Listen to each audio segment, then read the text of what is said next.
Statics में माध्य, माध्यिका और बहुलक के बारे में पढ़ते हैं। ठीक है, तो सबसे पहले जाने माध्य क्या है। ठीक है, माध्य को हम लोग मीन, मीडियन और क्या मोड, मतलब माध्य, माध्यिका और बहुलक। ये माध्य क्या है, तो मीन क्या है। मीन को एक और नाम से जाना जाता है औसत, जिसको इंग्लिश में बोलते हैं हम लोग एवरेज। ठीक है, तो माध्य बोले या औसत बोले बात सेम है। ठीक है, तो माध्य क्या है, तो सभी चरमानों का या प्रेक्षणों का या आंकड़ों का कुल योग, तीन में से कोई एक बात बोलेगा। ठीक है, और सभी चरमानों का, चरमानों की कुल संख्या के अनुपात को हम लोग क्या कहते हैं, माध्य।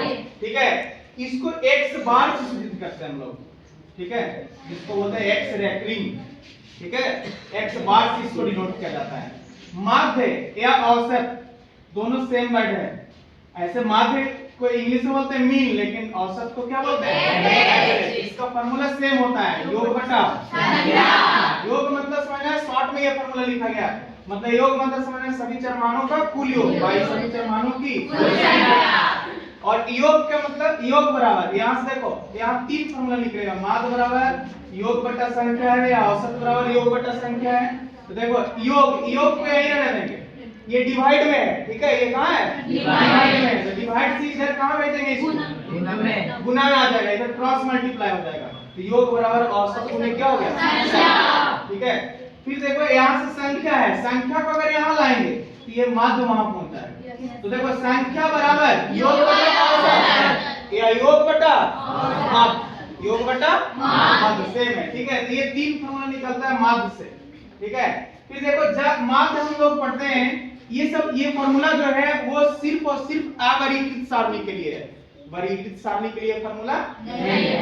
अवर्गीकृत में ये आता है जब कोई संख्या समान अंतराल से बढ़ती है, जब कोई संख्या किस अंतराल से, समान अंतराल से बढ़ती है या समान अंतराल से घटती है। ठीक है, यहाँ लिख दिया है, यहाँ घटती है, समान अंतराल से घटती है या समान अंतराल से या समान अंतराल से क्या, समान अंतराल से घटती है। ठीक है, यानी समान अंतराल से बढ़ती है या समान अंतराल से घटती है, बढ़ती है या घटती है, तो ये फॉर्मूला लगाएंगे माध्य बराबर प्रथम पद प्लस अंतिम पद बाई 2।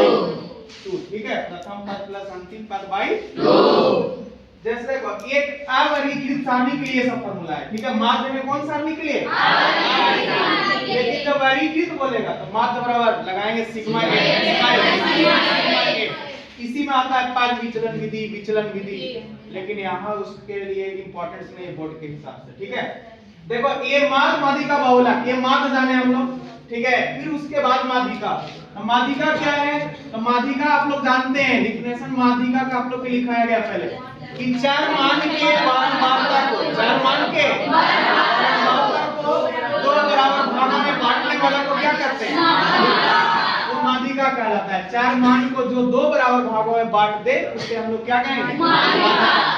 ठीक है, माध्यिका में भी अवर्गीकृत सारणी, माध्यिका को एम से सूचित किया जाता है, क्या जिससे, एम से, कैपिटल एम से इसको डिनोट करेंगे माध्यिका को। देखो माध्यिका में अवर्गीकृत सारणी के लिए फॉर्मूला आता है जब n बराबर एक विषम संख्या हो, सम संख्या पर डिपेंड करता हो विषम संख्या, चार मान की संख्या अगर काउंट करेंगे अगर विषम आ गया तो हम लोग विषम के लिए माध्यिका के लिए फॉर्मूला लगाएंगे n + 1/2। लेकिन जब सम होगा तो उसके लिए क्या फॉर्मूला लगाएंगे, 1/2 n/2 प्लस n/2।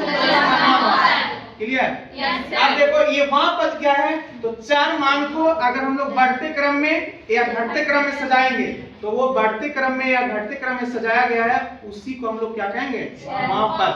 ठीक है, अगर दूसरा नंबर पे आएगा दूसरा वहां पद, तीसरा नंबर पे आएगा तीसरा वहां पद, वैसे कहलाता है। ठीक है, फिर देखो ये अवर्गीकृत सारणी के लिए माध्यिका फॉर्मूला, बट वर्गीकृत सारणी के लिए फॉर्मूला क्या होता है, तो माध्य बराबर l प्लस n/2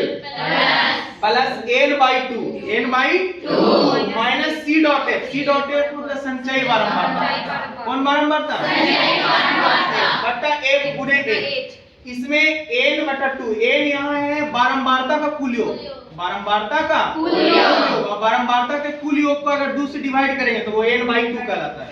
ठीक है, और c डॉट f मतलब संचयी बारंबारता, और संचयी बारंबारता किसी सारणी में कैसे निकालते हैं, उस सारणी का अगर बारंबारता दिया हुआ है तो हम लोग बारंबारता को बढ़ते क्रम में जोड़ते चले जाएंगे, ठीक है, जोड़ते चले जाएंगे तो वो क्या निकलेगा, संचय बारंबारता निकलेगा। और एफ मतलब होता है कि माध्यिका वैरी की बारंबारता, एफ मतलब किसकी बारंबारता, माध्यिका वैरी की बारंबारता। एच मतलब माध्यिका वैरी का अमाप या लेंथ जिसको कहेंगे या चौड़ाई जिसको कहेंगे, ठीक है, वो अमाप हो गया। और एल मतलब माध्यिका वैरी की कौन सीमा, एल मतलब माध्यिका वैरी की सीमा हो गया।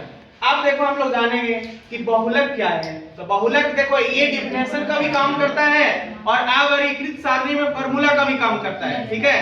तो बहुलक क्या है, तो सबसे अधिक बारंबारता वाले चार मान को क्या कहते हैं, बहुलक कहते हैं। बहुलक बराबर m नॉट बराबर formula l plus f1 minus f0 by 2f1 minus f0 minus यानी 2f1 माइनस f0 और क्या माइनस f2 गुणे h। अब देखो यहाँ पे l मतलब क्या होता है, बहुलक वारी की निम्न सीमा, l मतलब बहुलक वारी की निम्न सीमा। अब देखो थोड़ा यहाँ ध्यान देना, f0 और उसके पहले यानी f0 f1 और क्या आता है f2 आता है, ऐसे याद रखेंगे। f1 मतलब जो बीच में आ रहा है बहुलक वारी की बारंबारता होगा, जो पहले आया उसको क्या कहेंगे, बहुलक वारी के ठीक पहले वाले वारी की बारंबारता। जो बाद में आएगा उसको क्या कहेंगे, बहुलक वारी के ठीक बाद वाले वारी की बारंबारता। और यहाँ एच जो है बहुलक वारी का क्या है, यहाँ पे एच क्या था, माध्यिका वारी की अमाप, यहाँ पे ये बहुलक वारी की अमाप, ये एल मतलब बहुलक वारी की निम्न सीमा, बट ये बहुलक ये माध्यिका वारी की निम्न सीमा था, ठीक है।